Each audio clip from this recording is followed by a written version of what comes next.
vedare tinokuchingamidzai zvekare kune chimwe chirongwa pano paZim Facebook Secrets and Confessions. Tadzoka zvekare nemamwe mamessages. Rekedzai tibva tapinda mumamessages edu atadzoka takakubatirai. Message yedu yekutanga yakamira sekudai so: hanzi makadi zvenyu mukoma, ndinokumbirawo kuti muge muchindiposterawo nyaya yangu makavigawo chitupa changu. Ndauyawo pano ndiine confession yangu iyo yandiinayo. Mumusha manetsa mweya wengozi. Zvino handichazivi kuti ndoita sei kutaura kudai so mukoma Nanshe. Mweya iyo iri kunetsa yengozi.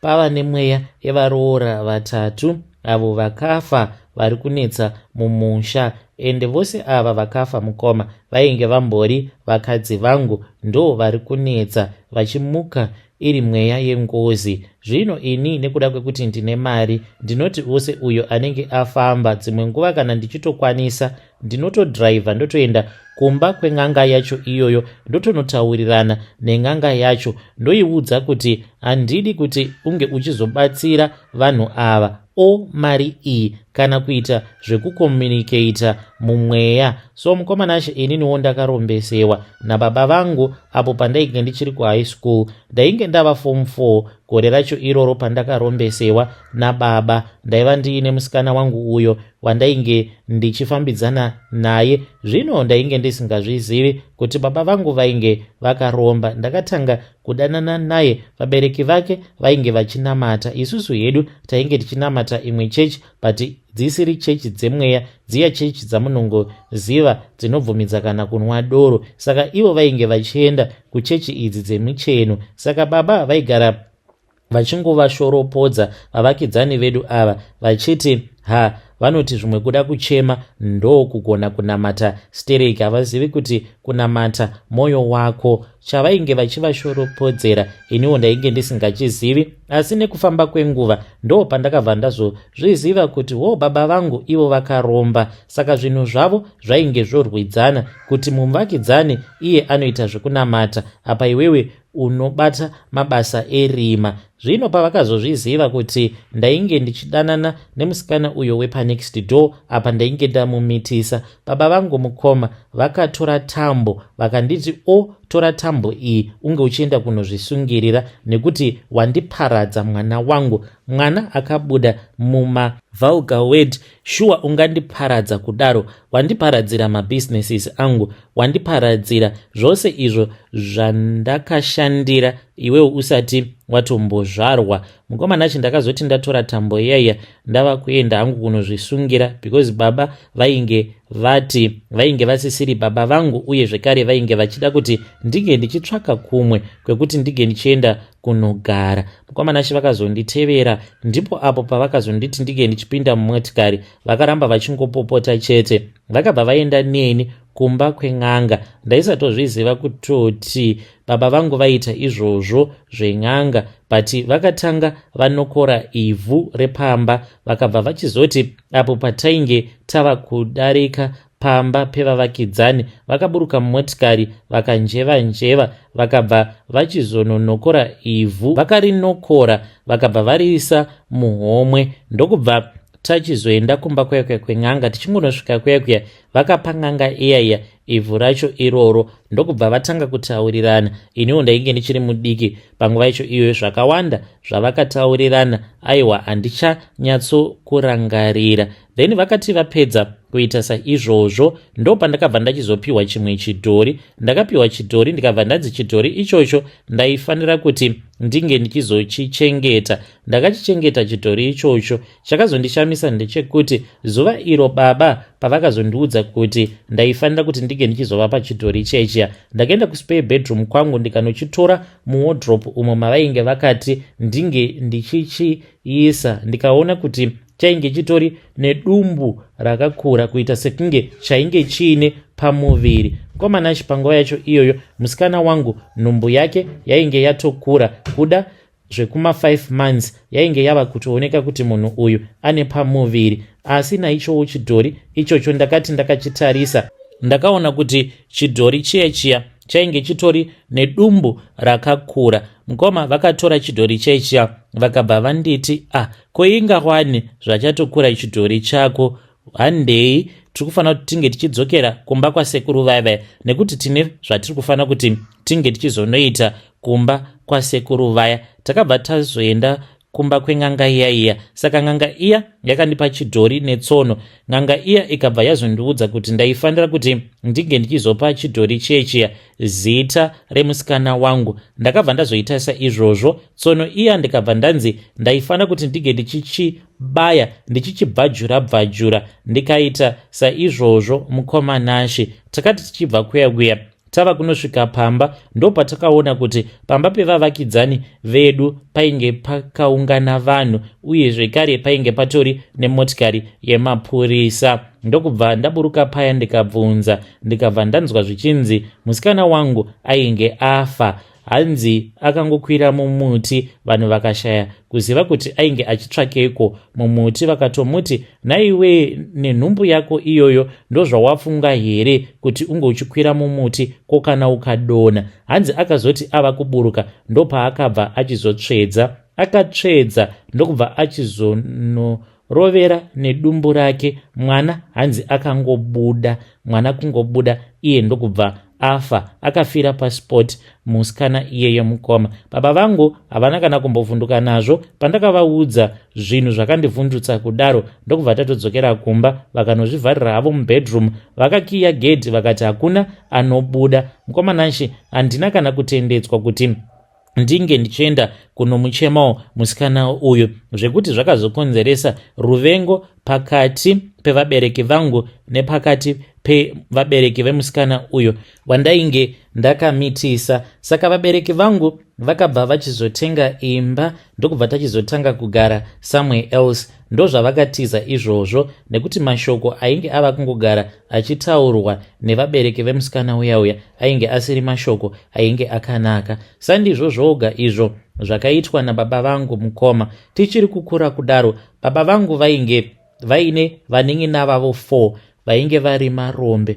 vainzwisa tsitsi mukoma. Zvainge zviri zvidhakwa zvekupedzisira. Ivo baba vaitoenda kumusha vonovapa mari dzekuti vange vachingodhakwa chete, ende vaisatombova kana nehanya nezvakawanda. Vana vavo vachitambudzika, vakasvika pakufa, vana vavo vachingoenda kwavari vachiti, nhai vana baba, komadii mambofamba nesu? Hamusi kuona here kuti upenyu hwedu hwakaoma? But mukoma zvainge zviri zvidhakwa zvekupedzisira. Vanguwo baba ndivo vaitoita zvine musoro mudzinza, ende vanhu vose vaingotarisira kubva kuna baba vangu vasingazvizivi kuti ivo vangu baba ndo vari kukonzeresa matambudziko ose awo vanhu avainge vachisangana nawo mudzinza.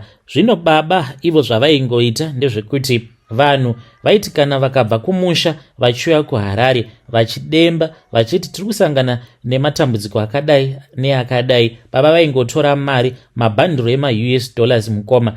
Hama dzakatenga motikari, but motikari idzodzo kutaura kudai zvingori zvirugu zvehuku, motikari dzekuti dzaingofamba, motikari yobva yatofa yotonzi beyond repair. Ndinorangarira kuti umwe muzukuru akauya ndokubva achema achiti ainge achitsvakawo mari yekuti ange achitanga business. Baba vakamuti unoda business reiko? Ndokubva vamuti vachamutengera motikari. Akagara pamba kwemazuva. Baba vakazouya one day vaine umwe murume ainge achidhiraivha motikari, vakabva vaudza muzukuru uya kuti vainge vamutengera motikari. Motikari iyoyo mukomanashi akazoti adzokera nayo kumusha ainge achida kuti ange achizoita business nayo motikari iyoyo. One day akangomuka akaona kuti mutengi mainge makazadzwa shuga, kana kuti akazadza shuga yacho iyoyo mutengi ainge ambori ani. Zvakashaya akaziva kuti shuwa kumusha munhu angawana simba uye zvekare nemari yekuti unotenga shuga yakawanda kudaro wozadza mutengi. Motikari iyoyo mukomanashi sezvo ainge asina kuzviziva kuti mainge muine shuga mutengi, akafamba nayo ikabva yakuvadza injini. Kuzoti ange achiigadzirisa akauya achidemba kuna baba achiti ko madii mangondipawo mari ndakwanisa kugadzirisa so that ndinge ndichizoendererawo mberi nekabhizinesi kangu kandainge ndakaronga. Baba vakangomuti ndichakupa mari, ndozvavaingoita, kungopa munhu motikari, kana yafa yatofa, ende vanhu vainge vasingatozvizivi kuti ndokubhenefita kwacho kwavari kutoita. Zvekare pane vamwe vatete vangu avo vakati vaenda kunochera mvura kurwizi, hanzi pakangoonekwa chimwe chinhu chakabuda mumvura. Painge paine vamwe vasikana avo vainge variko kurwizi ikoko. Hanzi chinhu ichi chakabuda mumvura chainge chakaita sekunge munhukadzi asi chakaita sekunge semhuka zvekare. Chakabuda mumvura kwava kudhonza vatete vangu kana mutumbi wavo. Hakuna kana anoziva kuti mutumbi wavo uripi. Saka kusvika pari nhasi mukomanashe, mumhuri mungori nenhamo nematambudziko chete, asi isusu ndisu tega tinorarama upenyu hwakanaka. Baba uye zvekare vakandipawo zvirango zvekuti ndinofanira kuti ndinge ndichiti uyo anenge auya kwandiri ndinomubatsira, asi ndichiita sekunge ndine kakumuseka uye nekakumushora. Munhu anokwanisa kuuya kwandiri achinditi handina mari yekuti ndige ndichikwanisa kubhadharira mwana wangu school fees. Zvandinongoita mukomanashe ndezvekuti ndinongopinda mutauni ndobva ndamutengera kana hembe dzakanaka, ndomupa, ndomutengera negrosari, ndobva ndati ndichakutumidzira mari kana wasvika kumusha. Asi handizoiti saizvozvo, ndinomumanikidza kuti ange achizopfeka hembe dziya idzo dzandinenge ndamutengera, sezvaingoita baba vangu. Vaingotiwo kana hama dzikauya vaisarudza kutengera munhu motikari, asi iye aine mamwe maproblems akakura chaizvo au aanenge achisangana nawo. Ndozvavakandiudza kuti zvinhu zvako zvinge zvichizongoramba zvichikufambira, unofanira kuti unge uchizoita saizvozvo mwana wangu. So mushure mekunge musikana uya ashayika, takadzokera zvekare kun'anga kuya. Ndipo pandakabva ndachizopiwa hari iyi haina kukura hayo. Hari iyi mukoma, zvandinoita ndezvekuti ininiwo handitendedzwi kuti ndige ndichiitira tsvina muchemba, kunyange zvikanzi zvaita sei. Nerimwe gore ndakatambudzika. We were supposed to fly from SA, taifanira kuti tinge tichizoenda kuDubai tiriko kuSouth Africa. Ameno kuti ndakambodyaiko pahotel patainge tiri, ndigoti ndotanga kunzwa mudumbu. By the time patakazoenda kuOR ndaita kunzwa kuti mudumbu zvino maita kuruma. Mutemo wangu ndiwowo wekuti kana ndichiflya handidyi kuitira kuti ndisazonzwa kuda kuita tsvina. Ipapo mukomaka ndopandakaona kuti Jesu idombo. Mukomanashe zvakaoma. Ndakati ndapinda mutoilet ndakatora tishu, ndokubva ndatora zitishu riya ndikariti pasi ndichiri unroller kusvika raita zihip, kwava kuita tsvina. Apa ari manyoka ndakaitira tsvina pamusoro pezitishu riya. Ndapedza kuita saizvozvo ndikabva ndachizoriputira kwava kunorikanda muchemba. Ini I think kuti ndakablokesa toilet yepaOR Tambo. Kwava kutanga kuklina zvekare imwe tsvina yainge yasaririra pafloor, but toilet iyoyo yainge yava kuramba kuti inge ichiflasha. Ndakangosiya zvakadaro yakangozara nemazitishu. Zvekare ndakati ndiri mundege mukoma ndaingonzwa mudumbu chete, ndichingorohwa nemudumbu apa ndisingatendedzwi zvekare kuti ndige ndichiitira tsvina directly muchemba. So ndakapiwa kahari ako kandakanzi kana ndichinzwa kuda kuzvibatsira ndinotora kahari kaya ndobva ndatonona. Asi ndinenge ndakaita zvekukotama, ndakajegera hari kuitira kuti tsvina iya inge ichinopindamo directly. Kana ndapedza kuita saizvozvo ndinoichengeta. After mazuva kana kuri kunzi ndinenge ndiri pamba, ndo pandinobva ndazoenda ndobva ndanoflasha mutoilet. Ndo mhiko dzangu idzodzo idzo dzandinofanira kuti ndinge ndichizotevedzera dzandakaudzwa nababa vangu. Asi nyaya yanetsa ndeyekuti mumhuri mune mweya wengozi. Saka uyo akafa apo pandainge ndichiri mwana mudiki. Ndakasvikawo pakukanganwa nezvake, ndikati zvimwe kuda akafa akarova. Nerimwe zuva ndakati ndaenda kumusha, ndainge ndiine umwe mukadzi uyo wandainge ndichifambidzana naye. Saka murume wake ainge asiko, akabva azondiudza kuti ainge achida kuti ndinge ndichiuya kumba kwake. Ndakati ndichifamba ndakabva ndaona umwe mukadzi ainge akapfeka zvichena, ainge ari nechekure. Ndikati zvimwe kuda ndeumwewo mukadzi womuvillage ari kuendawo kuchechi. Asi chakandinetsa manje wainge uri musi wechina. Ndikati muno muvillage vanhu vanoenda kuchechi neThursday ndivanaaniko? Ndakazoti ndava kuda kunosangana naye ndo pandakanzwa kuti mukadzi iyeye ainge achifamba achichema. Ndikati chiko chaitika? Adzingwa nemurume, arohwa, chii chaitika kwaari? Takazoti tava kuda kunosangana mukoma. Ndakabva ndaona kuti ichi ndo chinonzi chipoko manje, because ndakaona kamoto kainge kachiti vaivai kachimutevera mukadzi iyeye, but kainge kari kumashure kwake. Mukoma pandakada kuti ndige ndichitiza, kuti ndige ndichiridza kana mhere, ndakatadza mukoma, because ndakabva ndanzwa voice randainge ndichinyatsokuziva, voice remusikana wangu uyo akashayika, akachekereswa nababa vangu aine pamuviri pangu. Akabva anditi, nhaiwe Steve, not my real name. Ko uri kutizei? Uri kuda kuendepi nhaiwe Steve? Unozviziva here kuti paya pamakandiuraya ndakazotozvara mwana anotorarama, uya umuone. Akabva achizotaura nekamoto kaya kainge kachibhururuka kachiti vaivai. Ndokubva ndachizoona rimwe zimwana rakakura kwazvo, rainge rakakura kuenzana nemuti. Mukoma pandakazopepuka ndakaona kuti ndainge ndakarara ndiri pamusoro peguva.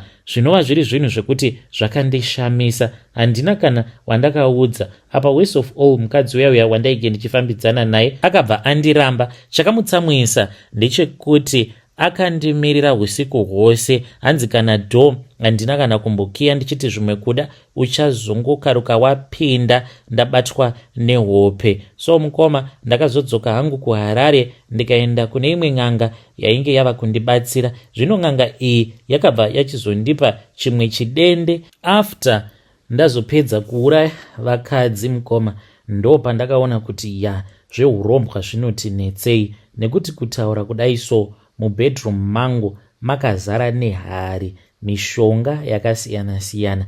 Izvezvi kutotanga kwegore ndakaenda kune imwe n'anga. Ndaendako kun'anga kuya ndakanopiwa chiplastic bag chizere nemishonga yakasiyana-siyana, iyo yandakanzi ndinge ndichishandisa. Nanhasi uno handisati ndatotanga kuishandisa mishonga yacho iyoyo. Saka kana ukagara waita izvozvo zvekuromba mukuzonouraya vanhu, unenge uchidzokera kun'anga uchinosimbisiwa. Ipapo ndakapiwa chidende icho chandakanzi chainge chiri chekubata mweya wake, kuitira kuti asazongoramba achindinetsa. Asi vanhu ava vari vatatu vandakauraya, mweya yavo iri kundinetsa. Pari zvino hangu handipo pakutsvakana nevanhu vanondibatsira, sezvo ndiine n'anga idzo dzinondibatsira. Asi ndanzwa nekunwiswa mimwe mishonga inovava,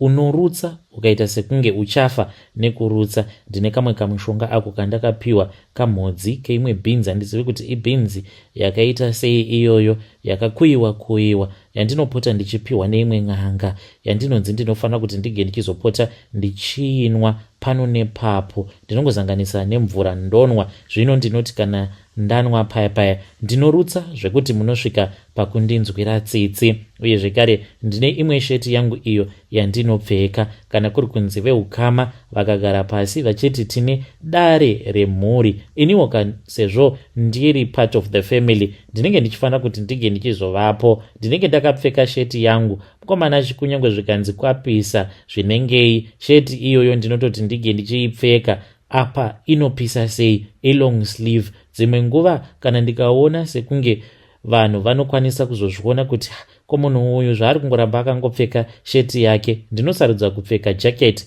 pamusoro. Ndodhiraivha zvangu ndobva kuHarare ndichienda kumusha ndakapfeka sheti yangu iyoyo. Saka sheti iyi ndakanzi neimwe n'anga yakandibatsira yekuzambia. Hanzi kana ukaona sekunge vanenge vagara pasi vachida kuita chinhu chimwe chete, nekuti hakuna vanhu vane simba sevanhu vanenge vakabatana vachifamba vari pamwe chete, vaya vamunozoona vachiti ndiri kufamba uye zvinhu zvangu hazvisi kuita. Inhau yekuti unenge uchifamba uri wega, nekuti kunyange zvikanzi tafa kutori nemamwe matare anotogarwa mushure mekunge tafa, matare edzinza. Saka iwewe ungagoda kufamba uri wega sei uchida kuita dare rako uri wega? Isu vakaromba tinoziva secret yacho yatinofanira kuti tinge tichiita kana kuri kunzi tinenge tichida kufamba tiri tega. Tinotokoka madzisahwira edu ofamba nesu tiri vaviri, tiri vatatu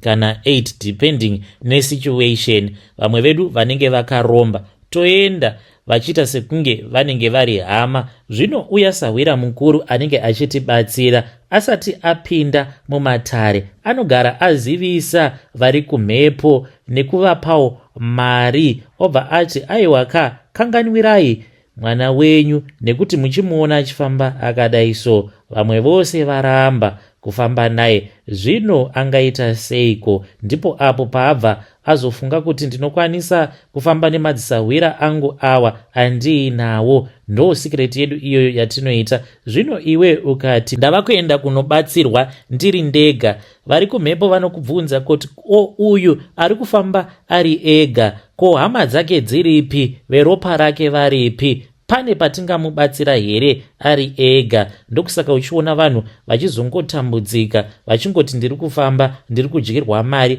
nekuti dare rako rinenge ringoriwo dare repanyama pasina kana kwarinenge richimbosvika. Ndokusaka ndichizoti paya kana ndiine vamwe vangu ndinokonzeresa kuti vanhu vasambofa vakawirirana, nekuti ndinoziva kuti unity chaiyo, unity yakakosha ende inokanganisa zvakawanda ende inoita kuti zvinhu zvinge zvichiitika mumweya kana vanhu vedzinza vakagara pasi sedzinza. Kana uchida kuona kuti munhu uyu anobatsira zvechokwadi, haasi kungokoshesa mari chete kuti at least kana munhu uyu akandibhadhara iniwo nemhuri yangu ndararama. Kana achida kukupa a permanent solution, anokumanikidza kuti unge uchiuya nehama dzako kana kukupa zvinoita kuti unge uchidzoka kudare kwake uine hama dzako. Aiwa, kana ukasangana nen'anga yakadaro, ziva kuti unenge wasvika panenge paine zambuko rako, noti zviya zvamunozoona zvichinzi uyu atobatsirwa apa ari ega pasina kana umwe wehukama. Ko ropa rake rinozoripota kuna aniko kuti ndiri pamba pasahwira ningi wandiri kuda kuti ange achindibatsira? Nekuti iwe ukamira apa, hama yako ikamira apa, ropa renyu rinenge richitokomunicata pamweya. Ndiyo secret yangu iyo mukoma yandiinayo, asi situation yangu ndiyo iyo yavanoti catch-22 situation. Handikwanise kuti ndinge ndichibatsira vehukama, nekuti kana ndikavabatsira ndinenge ndichifanira kuti ndinge ndichizvifumura. Apa kuramba ndichivashandisa mwoyo unenge uchingorwadza still. Vanodyirwa kane mari nen'anga, hakusi kunzi dzimwe dzacho dzinenge dzisingagoni, asi nekuda kwekuti isuwo kana tichifamba tinofamba uye zvekare tinopinda muninga, tinobatsirwa nen'anga dzine masimba dzinodhura. Hei vedare, ndo message iyo yandakatumidzirwa ichibva kuna mukoma vedu avo. Zvakangoma hazvo vedu we, hanzi inini ndinenge ndichiita online shopping yangu paAmazon, iwe woita online shopping yako paTemu. Zvinenge zvakafanana here kana kuti kwete? Hei, zvakangoma hazvo vedu we, hanzi ndo example yangu iyoyo yekuti umwe munhu anenge achienda kun'anga yedola, inini ndinenge ndichienda kun'anga yekuti dare randinobhadhariswa rinenge riri dare rekuma 1000, 1.5, 2000 dare chete, tisati tatombotanga kuvhura mabhuku acho. By the time pandinozobudamo mudare macho imomo, hanzi ndinenge ndatodonedza zvekuma 10, 20. Apa kunenge kuri kungokusunga upenyu hwako, but zvinorwadza akomana. Zvakangoma hazvo vedu we. ngatizamei kuti tinge tichitaura nezvayo nyaya iyi mucomment section.